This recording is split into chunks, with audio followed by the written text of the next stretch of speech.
Bienvenidos a este 10º episodio de La Trinchera en colaboración con El Deber. Esta vez el invitado especial es José Luis Lupo, economista, exgerente del Banco Interamericano de Desarrollo en el Cono Sur, exministro de 3 gobiernos y actual candidato a la vicepresidencia junto a Samuel Doria Medina. José Luis, qué gusto. Hola a todos, qué gusto conocerlos. Esta vez el tema central es cómo recuperar Bolivia. Las 5 soluciones de la fórmula Samuel Doria Medina, José Luis Lupo bajo la lupa. En este episodio debatiremos las 5 propuestas centrales del plan de gobierno de Samuel Doria Medina y José Luis Lupo para enfrentar la crisis económica y reconstruir el Estado. Una conversación sobre estabilidad, autonomía, eficiencia, apertura y meritocracia, con una mirada técnica y una experiencia internacional. Comenzamos. Bienvenido, José Luis. Vamos a hacer las preguntas del tema central, los subtópicos. Tenemos 3 minutos para responder cada una de ellas. Estabilizar la economía y resolver la escasez de dólares. ¿Qué medidas concretas se proponen para restablecer la confianza en el sistema financiero? Este es el tema más importante y más urgente. Venimos cayendo hoy en una caída libre en la crisis que es importante pararla y pararla de inmediato. El objetivo de esta medida es recuperar la confianza y anclar las expectativas nuevamente de los agentes económicos. ¿En qué consiste? Consiste en tener un fondo de estabilización que nos permita tener los dólares suficientes para atender la oferta, pero sobre todo consiste en estabilizar la economía a través de atacar al sector fiscal. El déficit fiscal hoy día en Bolivia es de 10 puntos del producto y ya por muchos años. De esos 10 puntos, 4 se van en subsidio, 1,5 en empresas deficitarias y al menos otro 1,5 en gasto corriente innecesario y en gasto de capital sin ningún impacto. Entonces, de lo que se trata es de atacar directamente el déficit fiscal, presentar en la ley financiera ya del año 2026 los recortes necesarios en gastos, las mejoras en ingresos, que si quieren las podemos discutir en qué consisten, pero básicamente es un fondo de estabilización que nos permita contar con los dólares, atender la escasez de combustibles y poder anclar las expectativas de la gente para recuperar la confianza. Segunda consulta, ¿qué medidas concretas se proponen para restablecer la confianza en el sistema financiero? Bien, la confianza en el sistema financiero va a existir en la medida en que los bancos estén sanos, tengan solvencia y tengan liquidez. Y en un país libre como el que queremos vivir, tengan la divisa con la que quieren operar los agentes económicos a su preferencia. Entonces, los bancos van a poder acceder directamente a la intermediación, que es su labor más importante, intermediar los recursos entre el sector productivo y los fondos disponibles, porque esos fondos van a existir, no solo de un fondo de estabilización, no solamente de la gente porque tiene confianza y va a depositar sus recursos, sino porque la gente va a saber que sus recursos en dólares o en bolivianos están bien cuidados en los bancos, la salud del sistema financiero es adecuada y ellos van a poder prestar al sector productivo. Ese es el rol de los bancos y es parte de esta primera medida de estabilizar la economía y resolver la escasez de dólares. Autonomías económicas, el desarrollo desde las regiones. ¿Cómo debe reconfigurarse el nuevo relacionamiento de regiones con el Estado? Este es un ordenamiento muy importante. A ver, si ponemos un pasito más atrás este tema, queremos tener un país que sea un país orientado al sector privado, al emprendedurismo, abierto al mundo y obviamente con las relaciones necesarias bajo el interés del Estado boliviano con todos los países del planeta. Cuando nosotros planteamos esto, ¿cómo nos ordenamos internamente? Nuestro ordenamiento interno es un gobierno central pequeño, pasar del estatismo y centralismo que tenemos hoy a tener un gobierno pequeño y más bien descentralizado. Significa apoyar el desarrollo y el funcionamiento de los principales procesos económicos, políticos y sociales en las regiones. Este es un camino hacia una autonomía mucho mayor, una autonomía que se empezó a transitar hace bastante tiempo, pero es un paso fundamental con autonomías económicas. Significa la administración de los recursos nuevos en 50% por parte de las regiones, prioritariamente para educación y salud. Tiene que funcionar toda la institucionalidad para que esto se cumpla. En el ámbito agropecuario, por ejemplo, todo lo que sea la Comisión Agraria Departamental tiene que funcionar para el tema institucional. Para el tema de recursos también, para el tema de salud, para el tema de educación, pero esa es la filosofía nuestra, ir de un Estado grande, centralista y estatista a uno pequeño, descentralizado, desconcentrado en las regiones y mucho más eficiente. ¿Qué mecanismos proponen para una gestión conjunta de recursos? Con las regiones. Bueno, en general las regiones ya está establecido en la normativa cómo tienen que utilizar estos recursos, pero básicamente nosotros creemos en que hay mucho más eficiencia en el gasto cuando se está más cerca de las necesidades. Los municipios están más cerca de la gente en las ciudades, las regiones están más cerca de su gente en los departamentos, perciben esas necesidades y un ordenamiento institucional adecuado pueden funcionar mucho más eficientemente. Obviamente el Estado central en esto transfiere recursos, principalmente de la explotación de recursos naturales, en ciertos porcentajes, que serían el 50% en este caso para recursos nuevos, bajo el ordenamiento de las leyes fiscales, en este caso la ley SAFCO y otras, en el rendimiento de cuentas. Tercer subtópico, cuidar el dinero de los bolivianos. ¿Cómo se trata o cómo se pretende atacar el déficit fiscal sin afectar servicios esenciales? Ese es el tema más importante del proceso de estabilización, está ligado a la pregunta número 1, que es atacar el tema fiscal, y lo ponemos como cuidar el dinero de los bolivianos, porque a veces la gente piensa que el déficit fiscal es una categoría abstracta. El Estado tiene dos tipos de ingresos, viene de la gente, los impuestos que pagamos todos nosotros, y la venta de bienes y servicios. Obviamente puede también deuda interna y deuda externa para, bajo la línea, atender sus necesidades. Pero el Estado en realidad administra nuestra plata.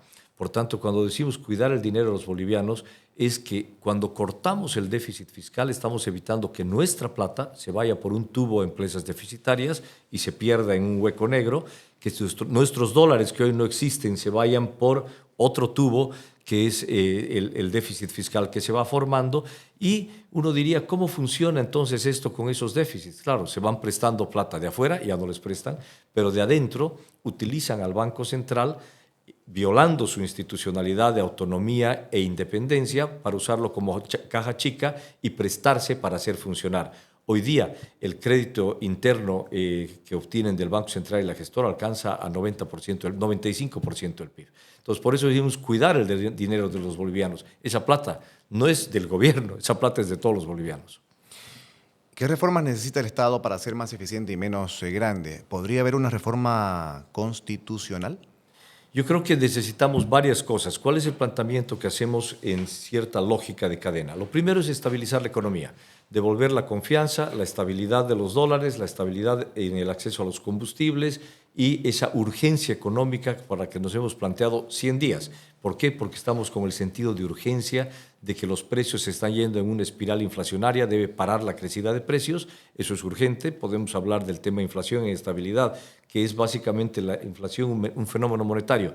Echan a andar la maquinita de imprimir dinero, si hay más dinero y los bienes continúan igual, hay inflación.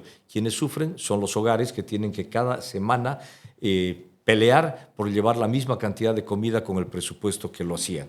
Eso es fundamental, atacarlo de inmediato. Pero el siguiente paso es restablecer la seguridad jurídica y el Estado de Derecho en Bolivia.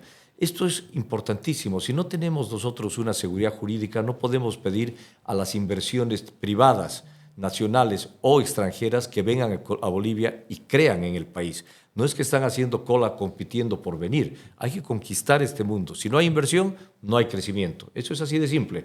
El país que no invierte no crece, y el nivel de inversión nuestro respecto al producto es muy bajo.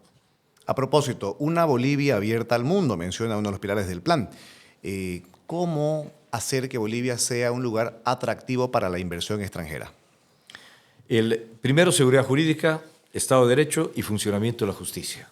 Son las tres reformas en esta segunda fase indispensable, entre ellas reinstitucionalización, podríamos llamarlo, entre ellas devolverle la autonomía e independencia al Banco Central, que es el garante de la estabilidad financiera, monetaria y cambiaria.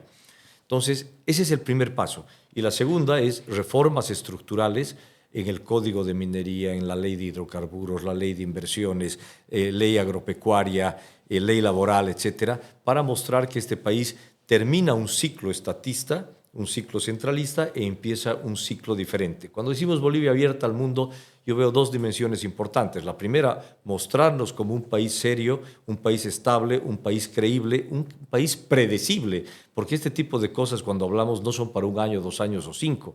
Nadie viene a invertir por 2 o 3 años, todo el mundo viene con una perspectiva a largo plazo. El Estado tiene que dar esa seguridad jurídica.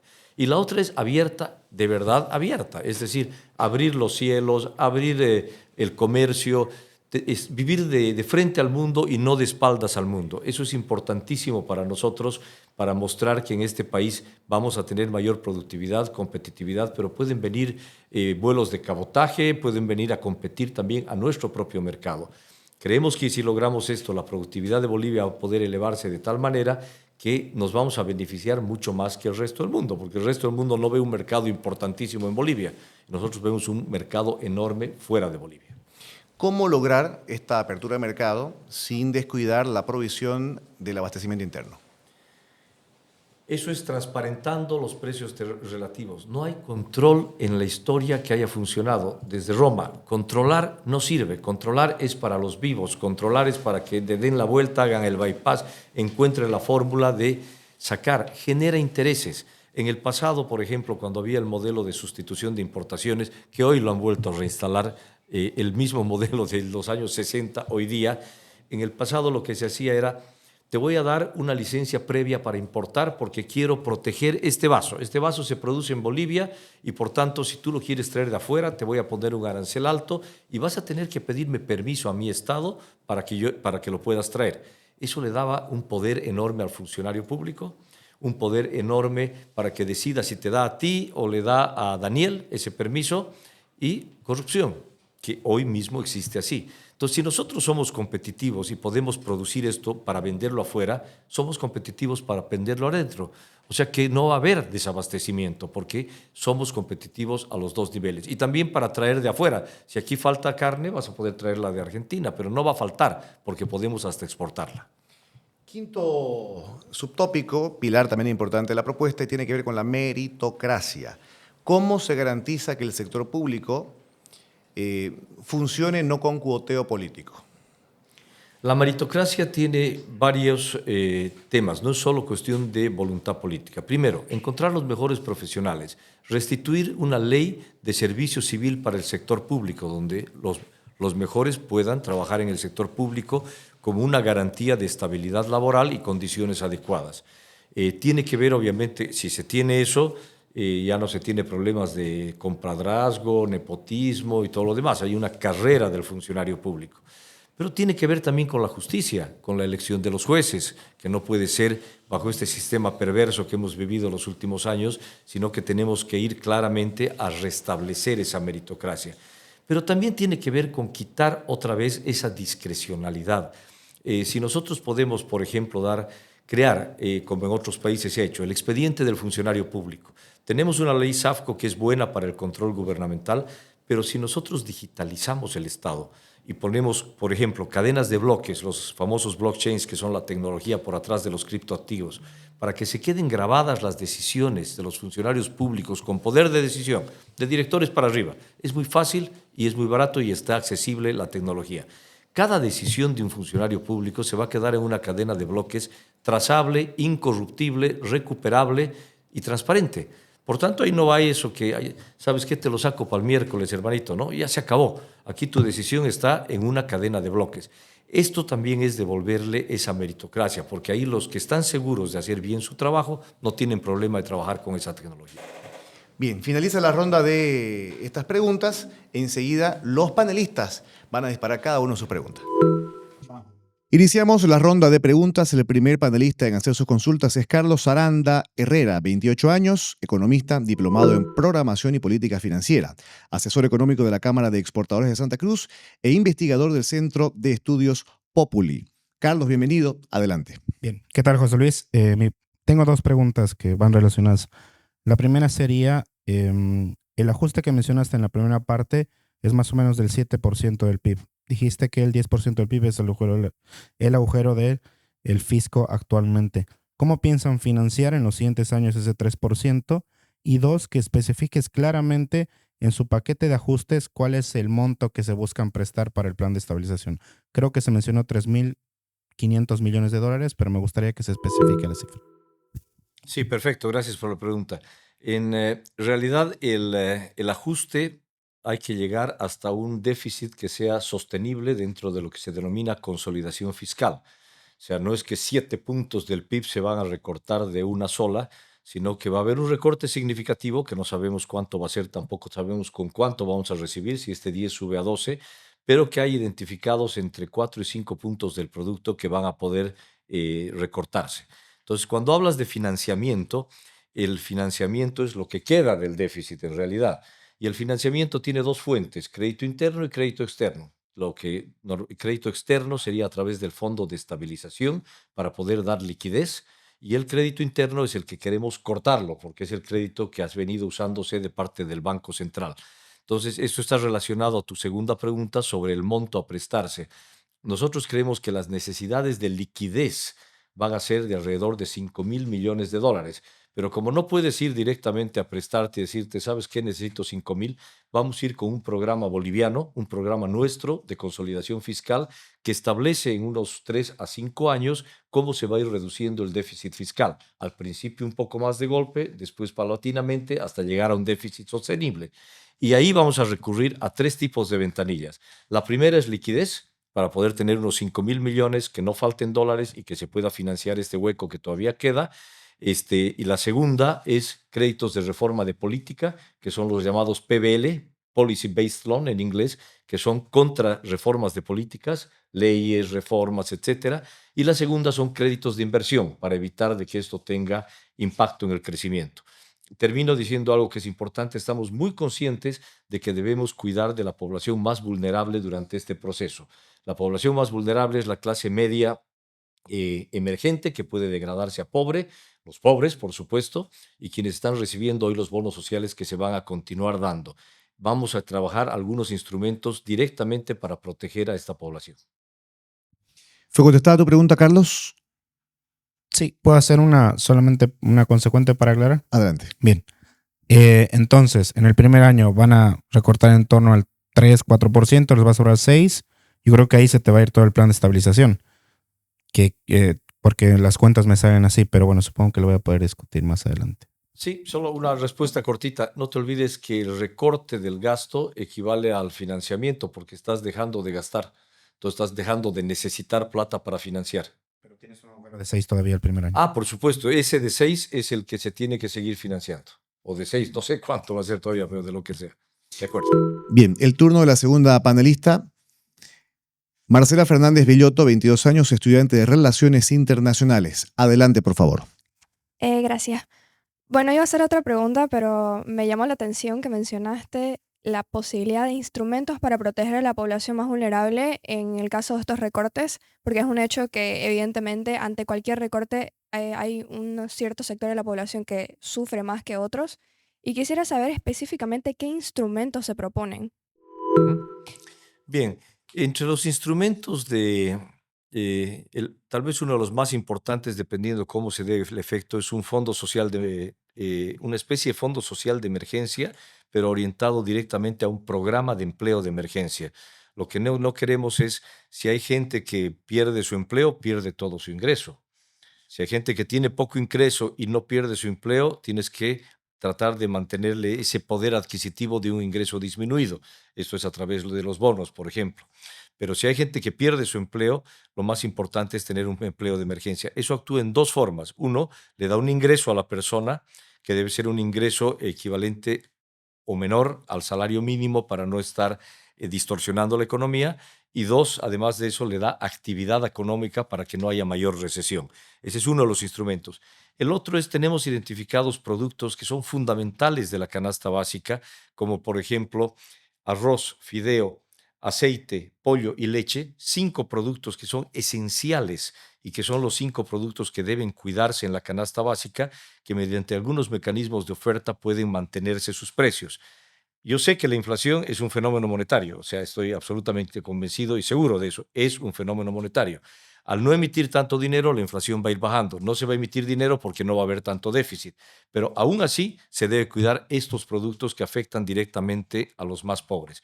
Ese tipo de mecanismos son los que nosotros queremos trabajar. Van a haber otros. Van a haber, por ejemplo, en el tema del transporte, si que no tengas un incremento en la gasolina que te multiplique el efecto sobre precios. No nos olvidemos que este mes la inflación ha sido 3,65%.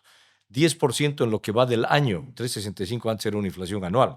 Y estamos hablando de entre 25 y 30% de inflación en alimentos. ¿Fue contestada tu pregunta? Sí, me Marcela. gustaría realizar unas subsecuentes. Proceda. Solo para aclarar. Entonces, el Estado, en este caso, sí intervendría en este tipo de cuestiones. No sería algo que se resolvería solo, digamos, por así decirlo. Sí, es un concepto bonito. Normalmente yo creo que lo que no resuelve el Estado lo resuelve el mercado, que tienes que dejar que lo haga y que lo haga rápidamente.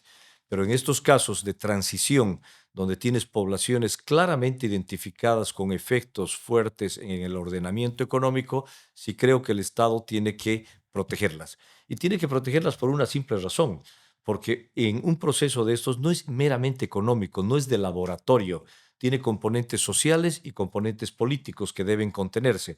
A veces las medidas económicas extremadamente puristas, si no contemplan las variables sociales y las políticas, pueden derrumbarse y el efecto económico ser menor al esperado. Entonces sí es importante participar directamente en eso cuando está claramente identificado y tiene un periodo de duración limitado. Bien, el turno del tercer panelista, Marcelo Paz, 31 años, sociólogo, escritor independiente, director de la agencia sociológica DASEIN y parte del directorio de la Red de Masculinidades de Bolivia. Adelante, por favor. Buenas noches, José Luis. Bueno, a mí me gustaría mucho hacerte una consulta. Bueno, he notado que esta pregunta te la han hecho en varios medios, pero siento que la respuesta ha sido un poco ambigua con respecto a la representación parlamentaria. Entendemos que un país no se puede manejar si no existe una representación alta dentro del Parlamento. Hoy notamos que esta polaridad es existente y tu respuesta siempre ha sido que la gente se va a dar cuenta de lo que está sucediendo. ¿No crees que esa es una respuesta un poco irresponsable considerando la crisis que se nos va a venir? Por supuesto, considero que es irresponsable, pero no es la mía. Mi respuesta te la doy ahora. El Parlamento es obviamente el primer poder del Estado. El Parlamento va a definir la gobernabilidad. El Parlamento, el Congreso, la Asamblea, como quisiéramos llamarla, es donde van a estar representado el voto popular.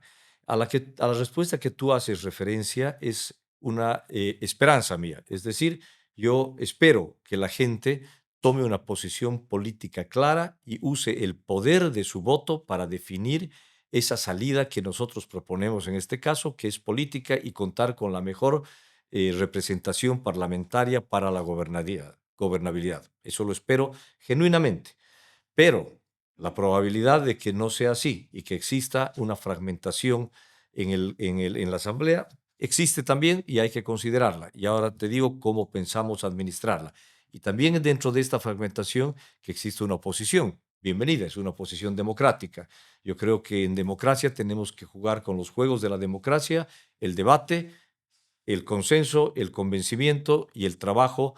No me gusta usar la palabra negociación, pero al final es un término que se utiliza más, yo diría, el debate político en el Parlamento. Ahora bien, yo apelo a que la gente vote bien por una razón, porque estamos en un momento de crisis sin precedentes.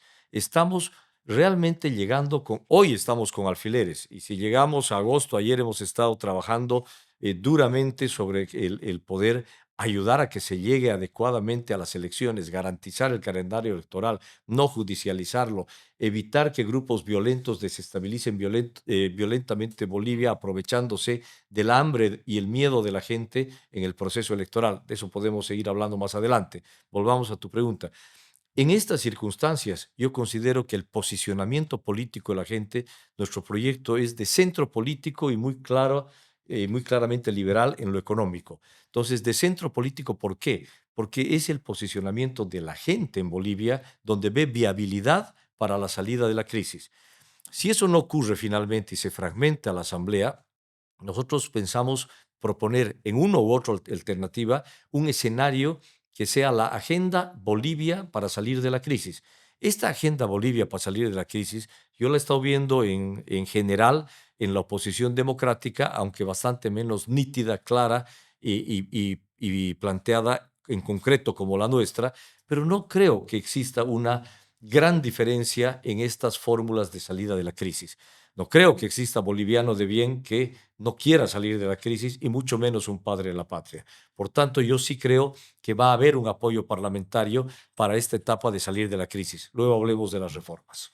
¿Conforme con la respuesta, Marcelo? Sí, me gustaría hacer una subsecuente. Si Adelante. Bueno, a ver, creo que hay autores bastantes bolivianos que han mencionado alguna vez, Alcides Arguedas, Abelita Mercado, Montenegro, que Bolivia es un país difícil, es decir, abigarrado.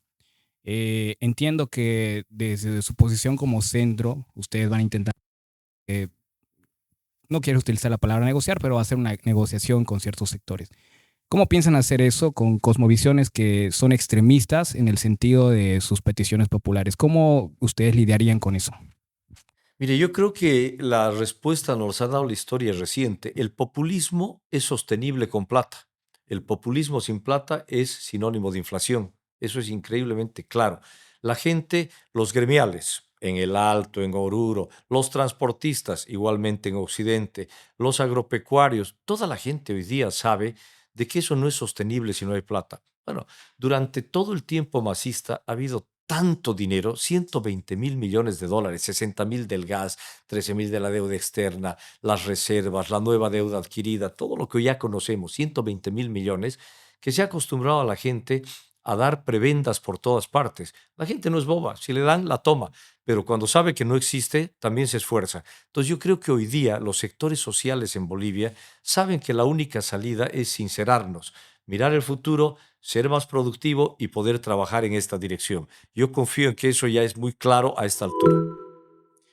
Bien, avanzamos con el cuarto panelista que hará uso de la palabra. Daniel Flores, 28 años, licenciado en Relaciones Internacionales con especialidad en Economía Internacional, analista económico y política comercial. Actualmente es investigador y consultor para el sector privado.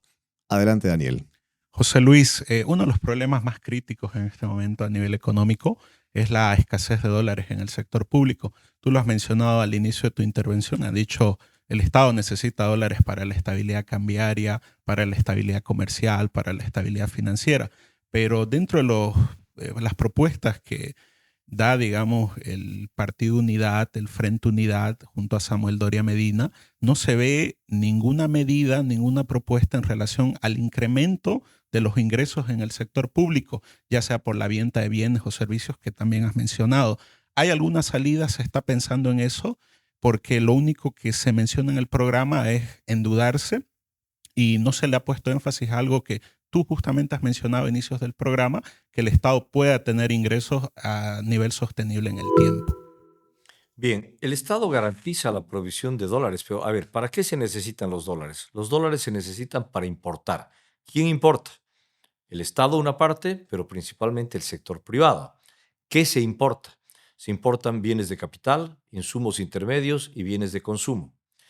Las divisas los dólares para poder atender estas importaciones, ¿de dónde vienen? De las exportaciones.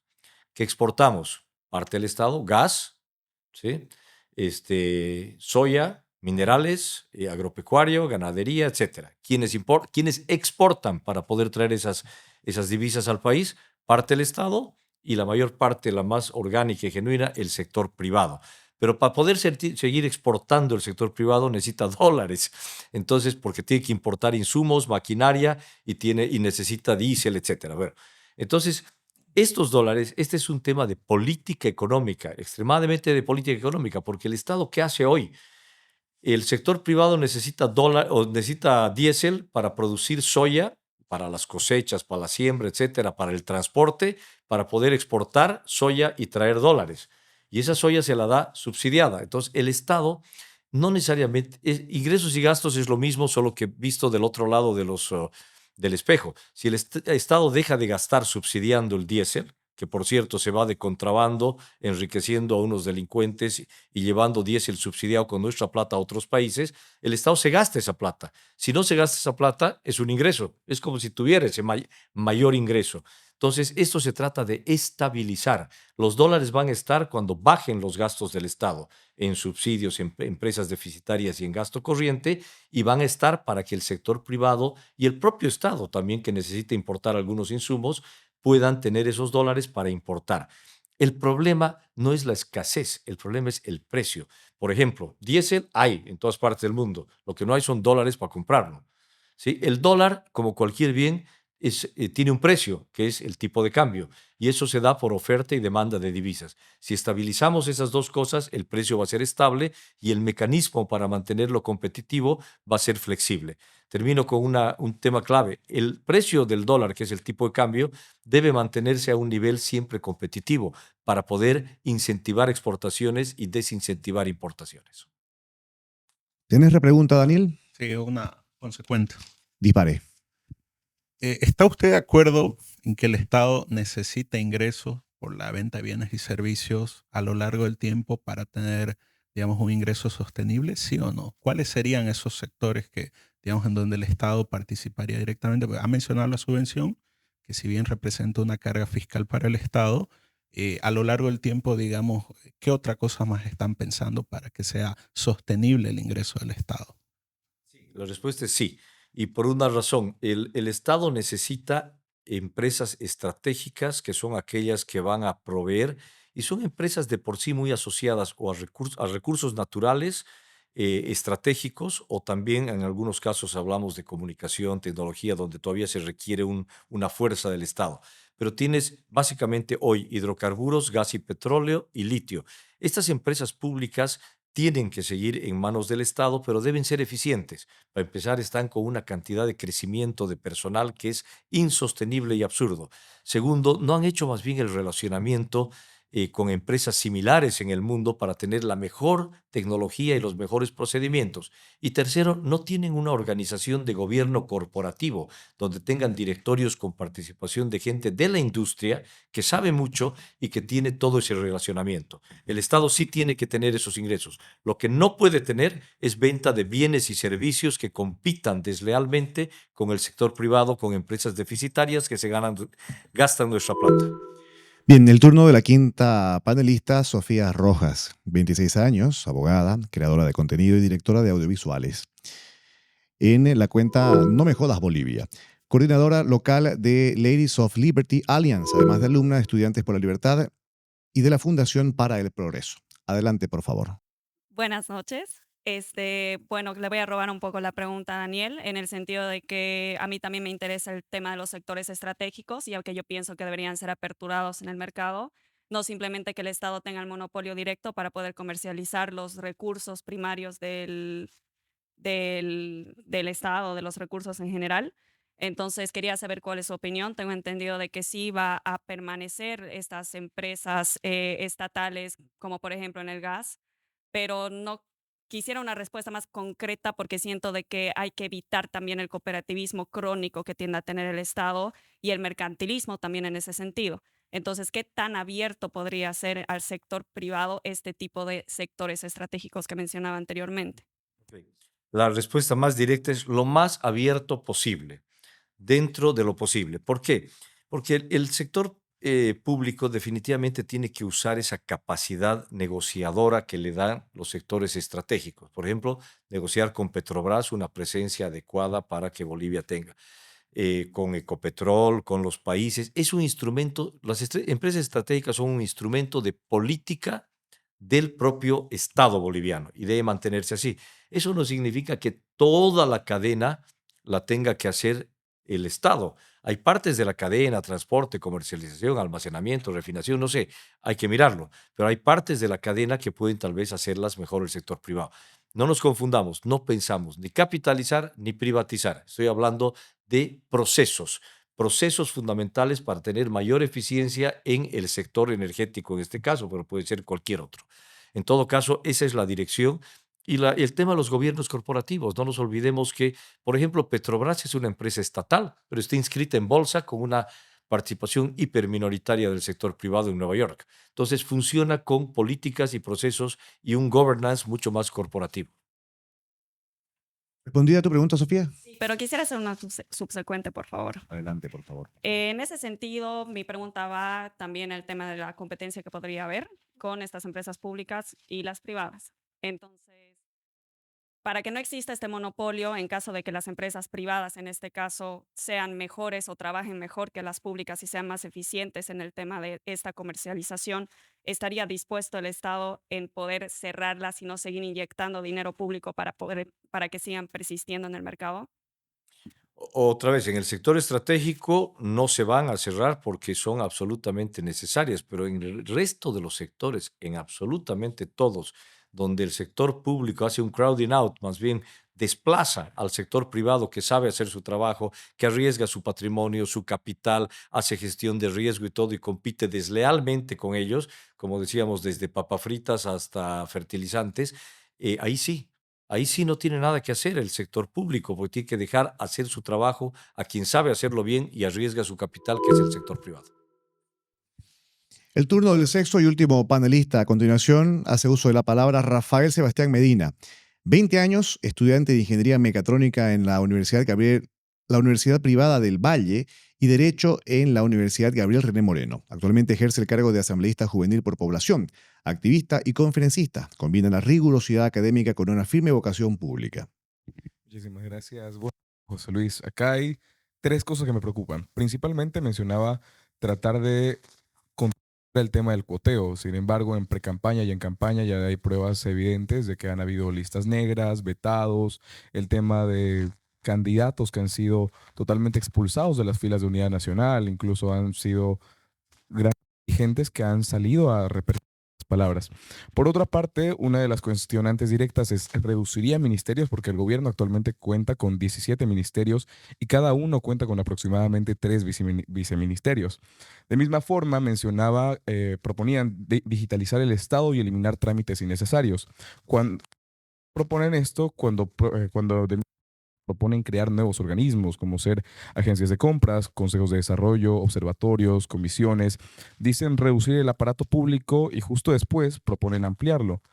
O sea, ser asistencialismo estatal. ¿No cree esto que son políticas típicas de gobiernos de izquierda y sin palabras que como barato? Definitivamente no, están yendo directamente a atacar al populismo barato, pero te digo cómo. En términos de lo que mencionas del coteo, listas negras y todo lo demás, yo debo decir bien claramente, estos son procesos electorales en los cuales siempre va a haber esas etapas. Y no hay ni listas negras ni blancas, hay listas cortas. Siempre hay mejores dirigentes de los que se pueden poner y pueden estar representados. Pero las listas no es la única forma de participación.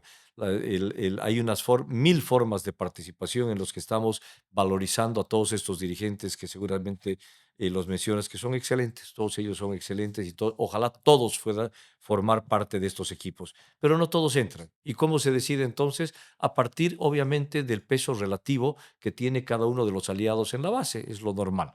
Segundo, en cuanto a ministerios no vamos a hacer una nueva ley de organización del Poder Ejecutivo.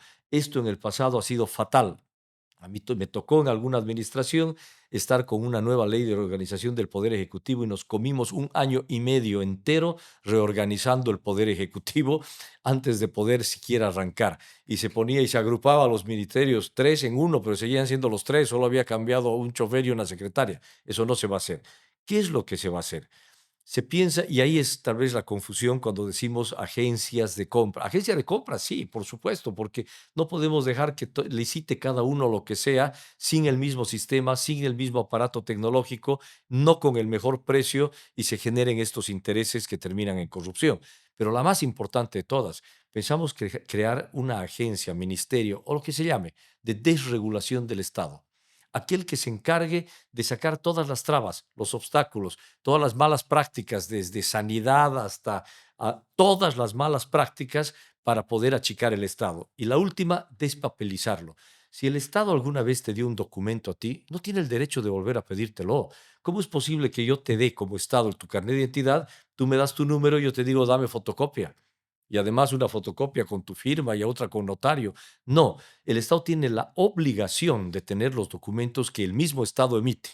Y eso también es un proceso de digitalización y de despapelización de trámites, sobre todo para generar esta relación ciudadano-Estado a partir de la desburocratización. En las agencias de compra es por eficiencia y por ahorro. ¿Quisieras una segunda pregunta? Sí, por favor. Bueno, sobre el tema de las listas cortas, y mencionaba que uno de estos fueron vetados o bueno, simplemente no entraron porque no tenían un peso relativo en las bases. Paola Aguirre no tenía peso, Luisa Anaya no tenía peso, Pamela Flores no tenía peso. Los ciudadanos promedio sí tenían peso. Y de misma forma, bueno, hubieron incluso declaraciones de propios miembros del Bloque Unidad, Vicente Cuellar, que decía que efectivamente Samuel Doria Medina le confirmó que lo habían vetado. Luego, Luis Fernando Camacho mencionó que esa lista nunca existió, que él no había vetado a nadie. Entonces, ¿quién miente? ¿Luis Fernando o Samuel está utilizando el nombre de nuestro gobernador electo de una forma quizás para tratar de lavarse las manos? Porque este va a ser nuestro presidente, en teoría. Yo creo que no es nada de eso, o sea, ninguno de los de arriba del multiple choice, ninguno, es simplemente parte de un proceso político típico que antecede a unas elecciones donde se escoge a la gente con diferente tipo de calificaciones. Todos son buenos para mí, todos los que has mencionado para mí tienen un valor inmenso, pero bueno, llega un momento en que se selecciona de acuerdo a los intereses que se pueda tener para la construcción del país hacia adelante a la gente que quedó. No se desecha al resto, pero para nada. Ojalá que todos puedan encontrar un espacio y nosotros encontrar un espacio para que se puedan incorporar y trabajar. Yo valoro totalmente a toda esa gente. Bien, finaliza la etapa de preguntas. Con esto cerramos el primer bloque. En breve se viene la ronda de debates. Estamos haciendo 6-1. Iniciamos la ronda de debates. El primero en cuestión es Rafael Medina. Adelante, por favor. Gracias. Bueno, en el plan de gobierno estaba anotando cada una de las cosas que intervenían. En el plan de gobierno mencionan autonomías, pero en realidad están diseñando un modelo colonial moderno. El centralismo decide y las regiones son las que, como siempre, terminan mendigando y obedeciendo. Esto no es una autonomía, es una dependencia compartida. Un 50% de recursos y un 0% de decisión para las tierras productoras. En el plan de gobierno proponen una cogestión, pero los contratos, licencias, licitaciones y la fiscalización estatal seguirán siendo centralizadas. Esto significa que, nuevamente, como siempre, que las regiones no pueden decidir sobre sus propios recursos. Es un 50%, ese es arbitrario. ¿Por qué no un 60-40, un 70-30, un sistema basado en población, productividad o conservación? Es simplemente, una vez más, una bandera populista y no una política seria. O sea, un pacto fiscal, un nuevo pacto fiscal manejado como siempre desde la paz, desde el occidente, desde el centralismo. Acá la pregunta concreta es, ¿qué garantía tienen las regiones de que ese 50% no será condicionado políticamente como lo hizo el MAS durante los últimos 20 años? ¿Será un proyecto legislado o simplemente será una propuesta de campaña más? Porque no basta con repartirle dinero a las regiones. Lo que se lleva luchando décadas es que se nos devuelve el poder, que se nos devuelva a todas las regiones el poder productor que tenemos, porque sin la capacidad de decisión es un 50% de caridad y no es una autonomía. A ver, fijémonos un poco dónde vamos. ¿A dónde vamos? Porque tú podías decir, vamos a ir hacia un federalismo. Vamos a ir, o sea, ¿hacia dónde vamos y de dónde venimos? Yo creo que en esto hay que ser sumamente cuidadoso cuando hablamos de una integralidad de país, de un país complejo, de un país plural, de un país diverso. Entonces, y súper complejo lo hemos visto. Uno. Segundo, venimos de 20 años de saqueo de este país, por un lado, y por otro lado, de poner 50.000 trabas, trancas, trampas y de todo en esto. Entonces, estamos fijándonos a dónde vamos. ¿A un sistema autonómico? Sí. ¿A un sistema independiente? Sí. ¿A un sistema abierto, a una economía de empresa? Sí. Ahí estamos yendo. Pero no puedes tú plantear mañana y agarrar y decir, mira, desde mañana cada uno hágase cargo de sus recursos. ¿De dónde viene el 11%? Viene de una cantidad de cosas importantes. 100 entre 9. Hay una filosofía por atrás que trata de generar un país integrado, un país unido. Entonces, es importante ver de dónde venimos y hacia dónde vamos. Vamos hacia un país abierto, un país de economía de mercado, un país relacionado con todo el mundo sin ningún tipo de restricciones y a destrabar y desregular todo lo que este Estado y este modelo hizo. 1. 2. Es un cambio de modelo. Es un cambio total de modelo. Estamos asistiendo a un fin de ciclo, no hay transición, inicia un nuevo ciclo. Entonces, cuando hablas tú de autonomía o centralismo, entonces va a funcionar esta autonomía, sigue siendo paternalista, sigue siendo el Estado central, puede que sí, Puede que sí por un tiempo, puede que sí, pero estamos yendo a algo mucho más liberal. ¿Qué tiempo sería ese? Porque me dice por un tiempo. A mí no me gusta decir que el próximo gobierno va a ser de transición porque no va a ser de transición. No hay tiempo para las transiciones. Este gobierno va a ser de acción. El próximo gobierno va a ser de acción, pero es el inicio de un ciclo. Le pregunto el tiempo porque incluso en la entrevista que tuvo en el programa POV mencionaba que los 100 días era una bandera que no significaba la solución, simplemente era de tener una caída libre. Una caída libre no significa una solución, simplemente significa tratar de cortar un poco el goteo del problema. Entonces, Un poco no, porque si sigues cayendo te revientas en el piso. sin duda. O sea, es salvarte. Parar la caída libre es salvarte. No sabemos la velocidad a la que caemos y no sabemos la profundidad del pozo. Por tanto, pararla y revertir eso es fundamental y no puede ser en más de 100 días. Pero las demás cosas que tú hablas de cambio estructural, de reformas importantes, de reordenamiento del territorio y de la legislación misma, obviamente va a tomar un periodo. Claro. Ahora, la siguiente pregunta. En el plan de gobierno mencionan reducir un 20% del gasto corriente, pero el Estado gasta alrededor de 47.253 millones de bolivianos anuales, cuando lo que se recauda en los impuestos es 45.010 millones. O sea que reduciendo un 20% únicamente se reducen 9.450 millones aproximadamente. Seguimos teniendo un 37.800 millones de bolivianos en gasto que salen de los bolsillos del contribuyente. Entonces, acá lo que se analiza en una propuesta concreta es eliminar el aparato estatal en cierto porcentaje, o sea, eliminar a los parásitos estatales, eliminar al empleado y al funcionario público ineficiente, inoperante, corrupto, burocrático, pero en el plan de gobierno no lo mencionan de forma clara. ¿Van a despedir funcionarios públicos, sí o no? Porque de no hacerlo no hay forma de reducir el gasto ni el déficit, y si lo hacen, ¿por qué no lo dicen de una forma clara en el programa de gobierno? El empleo público en Bolivia es más de 500.000 de personas, ¿no? Que es equivalente a todo el empleo formal privado. Ese no es para mí. Damos tiempo para cerrar la idea, por favor, José Luis. ¿Eh? Damos tiempo para cerrar la idea. No, yo no he empezado todavía. Bueno, ok. En todo caso, el empleo público son 500.000 personas, de las cuales gran parte están en empresas públicas deficitarias y se van a cerrar y esas personas tienen que reacomodarse. Este empleo público no era un empleo público productivo en ningún caso y ellos sabían que así lo era. Pero el empleo que se va a, digamos que lo que se va a cortar más que nada es el subsidio. Te olvidaste del subsidio en tus números. El subsidio se gasta 4% del PIB. Perdón, después ya, yo no he calculado bien el tiempo acá entonces de los 5. Vamos. Primer debate, gracias Rafael. Vamos a lugar y el turno a Sofía para el segundo debate. Adelante. Muchas gracias. Bueno, a mí me preocupa un poco el tema de los bonos porque siento de que esto últimamente se ha usado para hacer un clientelismo político, es decir, lo usan simplemente para ganar votos. ¿Por qué? Porque los bonos sí es un gran presupuesto estatal, o sea, estamos hablando de 6.552 millones aproximadamente, en los que 11,3% se supone que es para salud y un 8,1% para educación. Ahora, ¿qué es lo que pasa? En Bolivia, si bien gracias al flujo monetario que han empezado a adquirir las personas de escasos recursos, ha generado de que ya no estén en una pobreza extrema y ha bajado este porcentaje, aún tenemos un porcentaje de pobreza multidimensional bastante alto, aproximadamente de un 40%. Es decir, de que los bonos realmente no son la solución al problema principal, que es las personas puedan vivir bien, que las personas puedan hasta incluso generar recursos y hasta incluso que tengan esta iniciativa de producción y de que quieran tener un empleo, porque todavía se tiene esa mentalidad de que como todavía se tienen los bonos, por eso digo que es un clientelismo político para tener votos, es decir, que yo no necesito trabajar. Entonces, ¿cómo en su gobierno uno va a poder reestructurar este tema en razón al déficit fiscal? Y dos, ¿cómo van a intentar de que ya hay una inversión muy alta dentro de la salud y la educación, ya hay una inversión muy alta dentro de los bonos? ¿Cómo van a ir para reducir este porcentaje de la pobreza multidimensional, que es lo preocupante en el país? Déjame estar totalmente de acuerdo contigo. El tema de la pobreza y el tema de educación y salud no se resuelve con bonos. Los bonos son transitorios para poder asistir.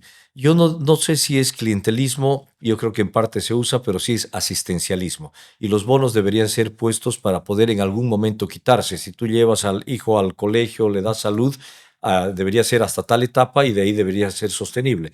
El problema es que ¿cuándo debía ser sostenible? Cuando el país crezca. Estos son transitorios. Es para poder graduar una clase media, mejorarla y dejarla ahí sostenible. El problema es que sí se han usado de forma clientelista y sí se han usado de forma poco transparente, que es peor. ¿Cuántos de esos bonos llegan a quienes deben llegar? Ni sabemos. En realidad, justo yo quería preguntarle ese tema también, o sea, ¿cómo se controlaría el tema de a qué van destinados los bonos? Es decir, ¿qué transparencia nueva podría ser? Porque se sabe de que sí siguen habiendo leyes de transparencia que a veces son hasta incluso que no sirven, sino que tenemos más leyes Así por es. demasía. ¿Qué cambio realmente Y hay habría en el- tecnología hoy día para garantizar que el bono debe llegar a quien debe llegar en vez de ir con papelitos al campo y decirle, Rosita Pérez, aquí está tu platita para tu hijita.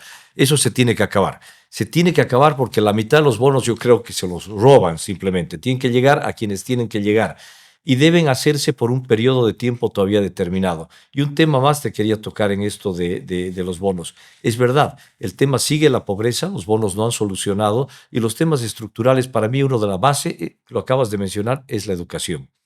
Y la educación empieza fundamentalmente en la educación básica, que te crea los cimientos para el aprendizaje futuro. 4 asignaciones que te fijes, 4.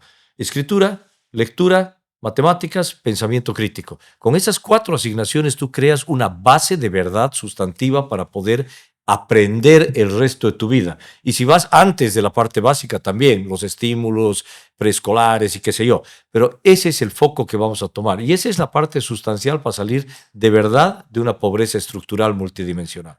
Y bueno, o sea, en resumen, a lo que yo entiendo es que si es necesario, podría quitar ciertos bonos para controlar el déficit fiscal o simplemente pedirían más dinero para poder todavía tener los recursos y la liquidez o solvencia suficiente para poder seguir invirtiendo en este tipo de bonos. Los bonos en este momento no se van a quitar porque vamos a pasar por un momento difícil en el que necesitamos que la gente esté protegida con recursos para poder acceder a alimentos y a lo más básico. Pero los bonos tienen que en algún momento terminarse y tienen que sustituirse por políticas estructurales de desarrollo. Está bien.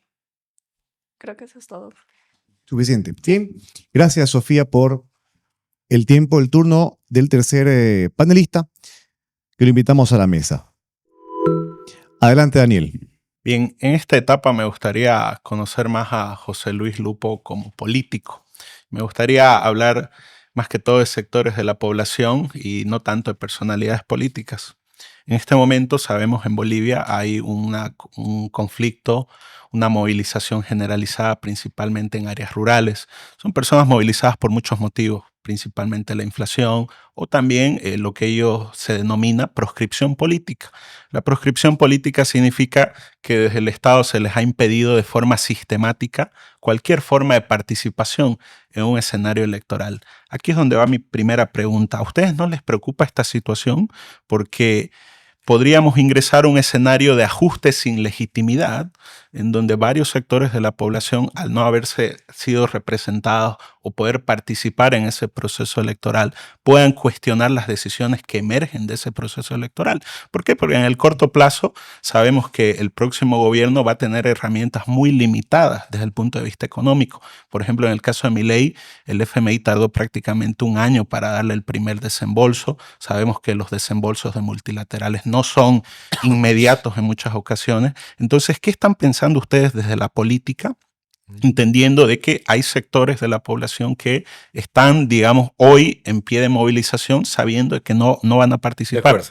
A ver, yo separaría en dos. En este momento, mientras hablamos, hay grupos violentos tratando de amenazar la democracia o de ajusticiar la democracia, aprovechándose de la gente que está sufriendo para que se movilice, que está sufriendo por una crisis que ellos mismos ocasionaron.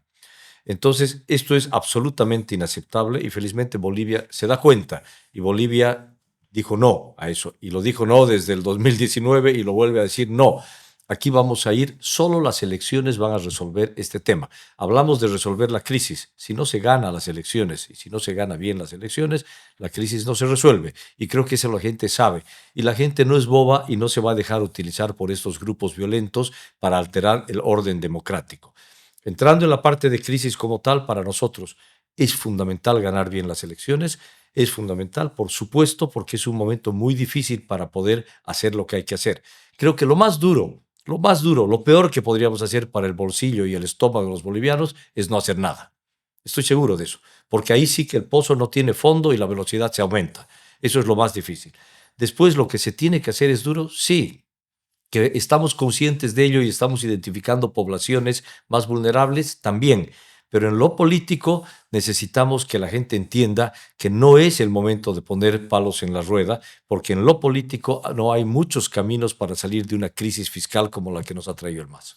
Entonces, ¿a ustedes no les preocupa el hecho de que estas elecciones estén deslegitimadas para una parte de la población? ¿Por qué deslegitimadas, perdón? Para una parte de la población, no estamos hablando de toda la población, sino una parte siente que su espacio político se le está impidiendo de forma sistemática participar. Pero si todo el mundo está Cierro pudiendo participar. Cierro con esto. ¿No les preocupa generar o ir a un nuevo gobierno de ajuste en donde esos resultados electorales ya estén cuestionados desde el propio proceso electoral? Nos preocuparía si fuera correcto que las elecciones son ilegítimas. Por eso yo desde el comienzo he dicho, es completamente peligroso e inaceptable el judicializar el proceso electoral. Acá tienen que participar todos los que están legítima y legalmente habilitados de participar. Quien no está es otra cosa. Ese no puede participar porque no es ni legítimo ni legal. Claro, pero el resto de espacios políticos. Pero es que yo estoy hablando de esa dirigencia. Ese espacio político se correrá. Hay candidatos del MAS donde pueden participar perfectamente. Lo que sí los responsabilizo yo es todas las fracciones del MAS para mí son el final del ciclo. Representan esa reducción final del ciclo y son responsables de la crisis. Pero sí estaría en contra de que alguien legítimo y legalmente habilitado no pueda participar. Claro, pero en una situación donde usted sería vicepresidente y vería esta misma situación de población movilizada, de herramientas muy limitadas para afrontar el escenario de crisis económica, de asamblea fragmentada, ¿qué harían en esa situación? ¿Irían por la idea de buscar algún tipo de acuerdo, de diálogo, o irían más bien por el camino que ha optado el gobierno, que desde mi perspectiva es la criminalización y la represión de la protesta? No, la protesta es un derecho constitucional de la gente en tanto y en cuanto no atente contra las libertades de otros. Y eso son libre tránsito, libre expresión, etc. Entonces, la protesta dentro de ese espacio es completamente legal. Fuera de ese, no. Y obviamente ahí lo más importante es actuar con la ley en la mano. Bien, gracias Daniel por la participación. A tu lugar, por favor. Corresponde el turno a Marcelo, el cuarto debate. A ver. Traje aquí unos datos del INE. Menciona que en 1999 la pobreza alcanzaba el 62%, el 2000 el 65%, el 2001 el 60% y el 2002 el 59%. Casualmente, usted estaba ya en el gobierno como ministro de Desarrollo de Economía con Banzer y terminó como ministro de Gobierno con Tuto. ¿Cuál sería la diferencia de esos 4 años en el cual estuvo dentro del gobierno ahora, ¿no? ¿Cuál sería la diferencia? ¿Cómo podría lidiar con ese tema? ¿Con la pobreza? Sí. ¿Cuál es la pregunta? Sí, en general, ¿no? Ajá, ¿las dificultades? Las dificultades. Bueno, a ver, yo he estado en gobierno en 3 oportunidades, a principios de los 90 y después a principios de los 2000. Las diferencias eran, a principios de los 90 todavía la necesidad de consolidar el modelo económico era fundamental, el que se había iniciado en el 85, y es creo eso lo que se hizo. En los 2000 había ya un proceso reformista que se dio desde los 90, a fines de los 90 con Goni, etcétera, y vino una crisis internacional muy fuerte. El país se vio vulnerado increíblemente básicamente por la crisis en Brasil, y fue capaz de contenerla. Antes decían que estornudaba Brasil y nos resfriábamos nosotros, pero en ese momento fuimos capaces de contenerla y de protegernos, y eso que éramos una economía totalmente abierta. Hoy día la gran diferencia es que después del mayor auge económico de los últimos 20 años, estamos en la peor crisis, mucho peor que en aquellos momentos, pero muchísimo peor. Y no solamente, perdón, y acabo en esto, crisis económica, política, social y moral. Hemos entrado en un momento de descomposición de la sociedad que se expresa en la intolerancia y en un miedo tremendo en las dificultades de convivencia misma de la sociedad. Mire, justo quería ir a ese punto. Evidentemente, usted menciona que hay factores externos que influyeron en que la crisis sea, bueno, grande en el tiempo que usted estuvo en gobierno. Pero también había factores internos, factores sociales, y es algo de que muchos candidatos no se animan a hablar, ¿no? ¿Ustedes sacarían a las Fuerzas Armadas para reprimir a la gente que está bloqueando carreteras o algo así por algún pedido popular que se pueda dar en algún momento? De ninguna manera. Las Fuerzas Armadas tienen otro rol constitucional y tienen armas de reglamento que no pueden utilizarse en ningún tipo de acción antimotín, excepto la Policía Militar, que podría apoyar a la Policía Nacional solo si fuera desbordada sin armamento de reglamento letal. Sacar a las Fuerzas Armadas con reglamento es ya un estado de convulsión absurdo que no pensamos que vayamos a enfrentar, pero obviamente que no. Pero es consciente de que existen factores sociales internos muy profundos dentro de la política, la sociedad boliviana, que casi siempre evitan que gobiernos tengan como que la hegemonía de las políticas que quieran aplicarse. Sí, yo estoy absolutamente consciente de todas las dificultades y también de los grupos de poder que se van a ver afectados y de los grupos sociales que van a sentir un ajuste. Estoy totalmente consciente, pero también creo que estoy consciente de que los bolivianos se nos han abierto los ojos.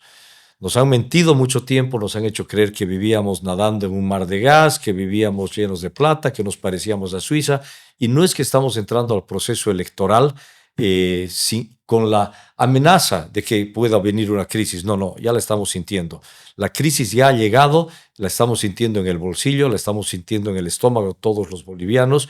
Y otra cosa que hemos aprendido, nos han abierto los ojos y hemos perdido el miedo, porque también nos tenían acostumbrados al miedo y vivir con miedo a veces es peor que vivir con hambre. Entonces ya no tenemos más miedo de enfrentar este tipo de amenazas. Antes decía, tal vez sea mejor votar por el Evo nomás porque a cualquier otro lo va a bloquear. No, ya sabemos que los que bloqueaban antes bloquean ahora y nos han traído a la crisis. Por tanto, se nos ha abierto los ojos y yo creo que vamos a caminar todos juntos hacia el otro lado. Entonces, desde su óptica, esta masa de votantes de izquierda, le vamos a decir, es mínima hoy en día por toda la situación económica.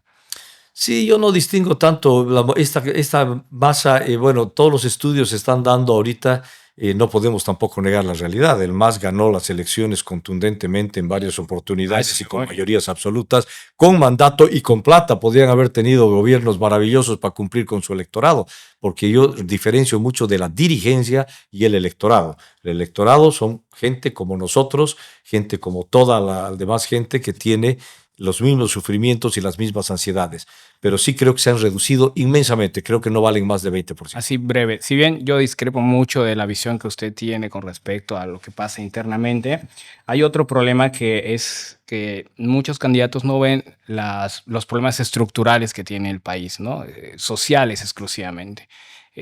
¿Ustedes en verdad piensan ir a fondo con esos problemas sociales, como la educación, cómo está la educación, la economía, la policía en general, ¿no? ¿Qué es lo que se va a hacer con eso? 100% pensamos ir al fondo. No somos economicistas, reduccionistas y mucho menos pensamos que este país se resuelve con formulitas académicas. Estamos conscientes de lo complejo que es nuestro entramado social. Bien, gracias Marcelo por la participación. El turno de la quinta panelista, por favor. Me gustaría enfocarme un poquito en el tema de las reformas estructurales porque lo has mencionado muchísimo. Incluso te escuché mencionar reformas en las leyes laborales, reformas también en el sector minero.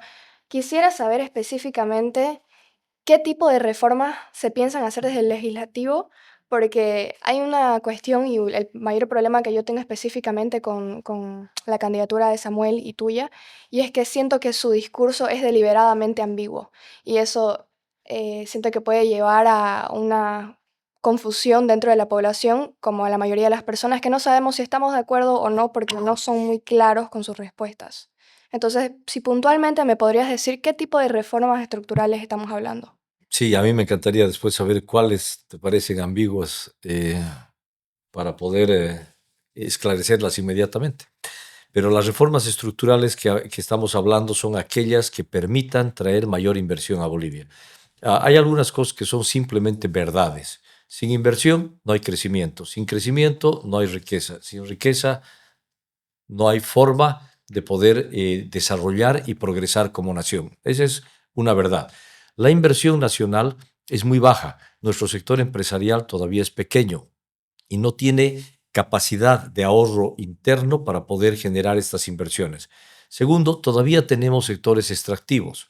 No podemos decir que mañana nos volvimos una economía secundaria exportadora, donde transformamos todo, exportamos y traemos divisas. Tenemos todavía minería, tenemos litio para explotar y nuestra agroindustria, si bien se ha diversificado bastante y estamos transformando más, ya no es solo grano de soya, torta, ya es aceite, etcétera, aún falta mucho. Entonces, cuando hablamos de reformas estructurales, es hacer más flexible y más transparente la economía, donde puedan venir inversiones de los bolivianos y de afuera, competitivamente, porque tenemos un sistema tributario simplificado, fácil, amigable, donde damos seguridad jurídica y la gente se puede llevar sus utilidades, puede venir, producir con reglas claras a Bolivia, donde vamos a decirles en el sector agropecuario cómo van a explotar los pozos y cuántos recursos van a tener y cómo se va a transportar. Estamos hablando fundamentalmente de reformas económicas que den reglas claras, estables y predecibles a todos. Perdón. Bueno, me gustaría un poquito más que hables del tema legislativo, ya que sos candidato a vicepresidente, y creo que también hay una cuestión aquí en la población, y es que no se le está dando el peso que tiene ser vicepresidente o ser un candidato a la vicepresidencia, y por eso cuando mencionaste y hice mención de esto de reformas laborales, hablaste del sector minero, a nivel legislativo, ¿cuáles son estos cambios estructurales? Porque me parece que es la parte más importante de tu rol como posible vicepresidente. Es la parte más importante, pero es la segunda. La primera va a ser obviamente en la estabilización, que acompañe la Asamblea a estas medidas de estabilización fiscales. La segunda, el restablecimiento del Estado de Derecho, de la seguridad jurídica, ahí tiene que ver con la reinstitucionalización. En eso es hacer cumplir la ley y en algunas mejorarla. Y la tercera que tú mencionas de reformas estructurales como tal van a ser ciertamente las más importantes. Y nuestra filosofía además es trabajar con los sectores. Yo no puedo saber más que los mineros que están pasando, yo no puedo saber más que los agropecuarios, yo no puedo saber más que los gremialistas. Nuestro programa es, tenemos especialistas trabajando en cada sector para hacer las reformas estructurales, pero estas deben ser conversadas con los sectores, que son los que arriesgan su capital, están todo el día, y en esto hay temas también laborales, porque no nos olvidemos que también hay trabajadores. Entonces, la idea es trabajar estas leyes con los principales actores antes de proponerlas en la Asamblea. Y obviamente en la Asamblea van a entrar en el debate ya. ¿Cuál es la filosofía? O sea, no te puedo decir cuáles son exactamente cada una de estas leyes, pero sí te puedo decir que son para hacer competitiva nuestra estructura, para poder explotar sosteniblemente nuestros recursos, para cuidar nuestro medio ambiente, para poder desarrollar los incentivos a la juventud y políticas de género, para poder tener un sector minero, hidrocarburífero e inversiones en general competitivo, y en la parte laboral para tener mayor flexibilidad laboral. Tenemos una cantidad de empleo informal enorme. No se trata de ir y perseguirlo y decir, a ver, los informales todos van a pagar automáticamente impuestos, sino que darles condiciones a ellos para que trabajen mejor. Solo un ejemplo y ahí me callo. Por ejemplo, en el sector informal, si tú los digitalizas y tienes acceso a una inclusión digital, ellos pueden tener un banco también digital como el New Bank en Brasil. Gracias, Marcela, por la participación. Gracias. Es el turno de Carlos, el último de los panelistas en el sexto debate con José Luis Lupo. Adelante, Carlos, por favor. ¿Qué tal, José Luis? Carlos. Bien, yo sí te puedo mencionar alguna ambigüedad que se vio en el programa de gobierno. Cuando Samuel Doria Medina estuvo aquí, dijo que con las empresas públicas bastaba. Ahora entiendo que no aumentó otras partidas.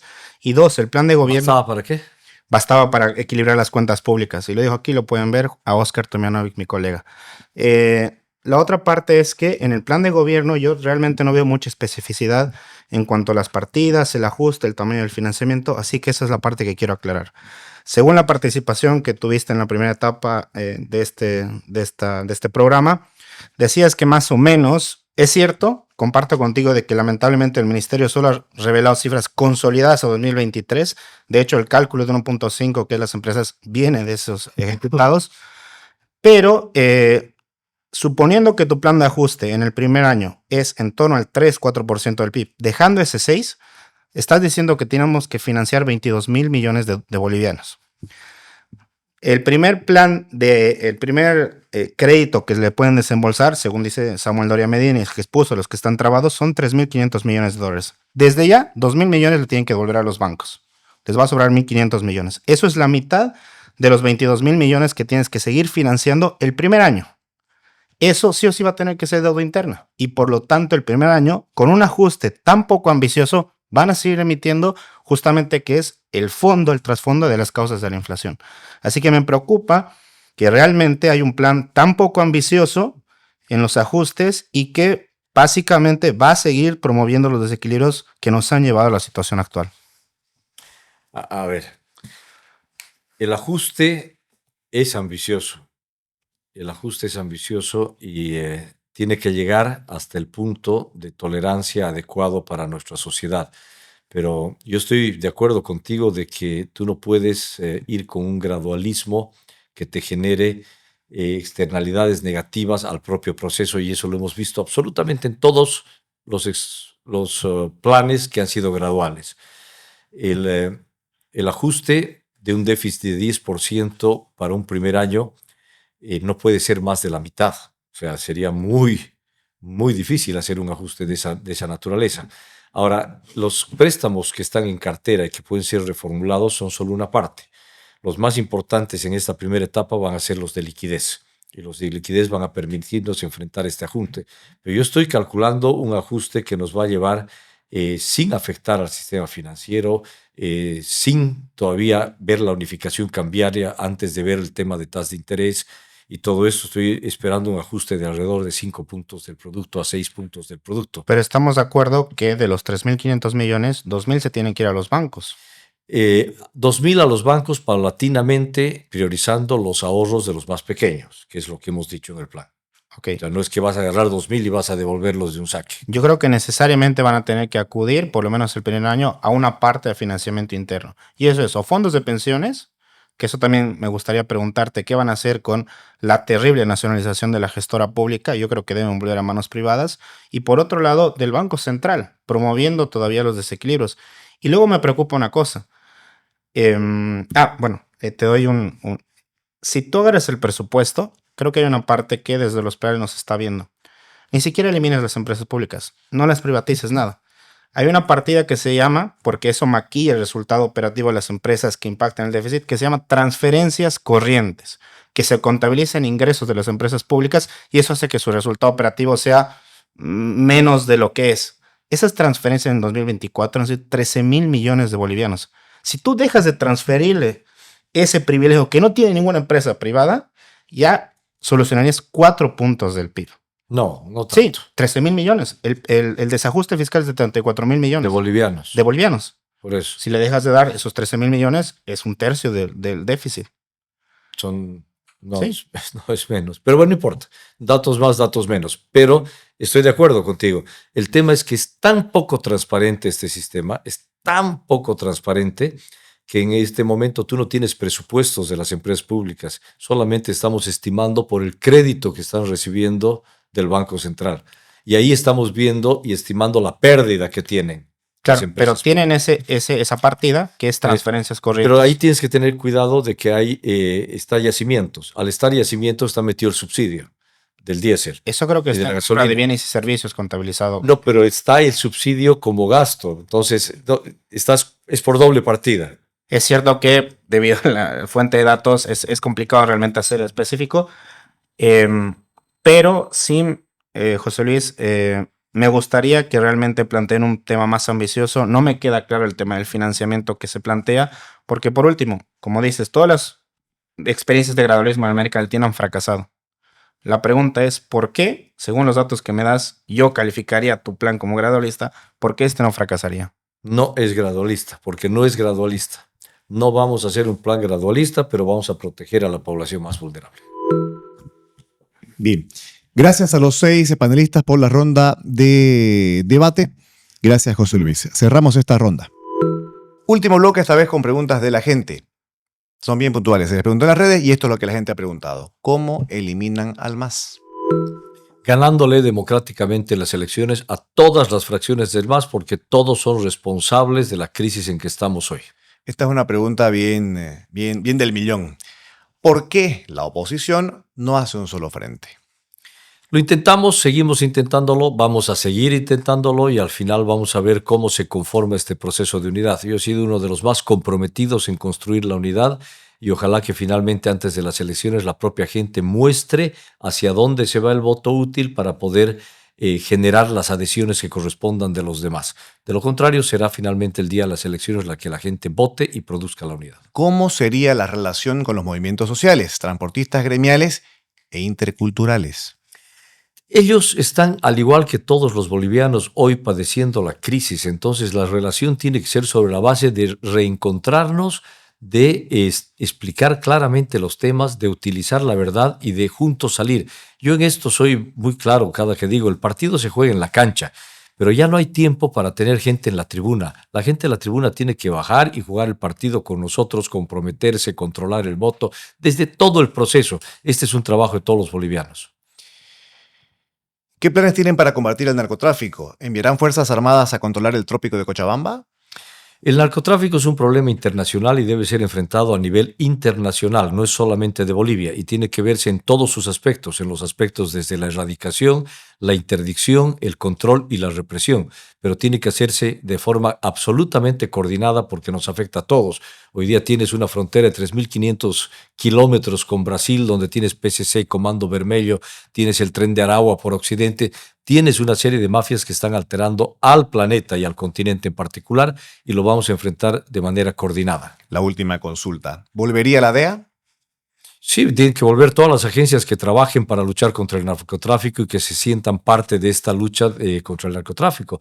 Tienes la Policía Federal Brasileña, tienes una serie de instancias que tienen que trabajar con nuestros organismos especializados. Bien, esas fueron las preguntas de la gente.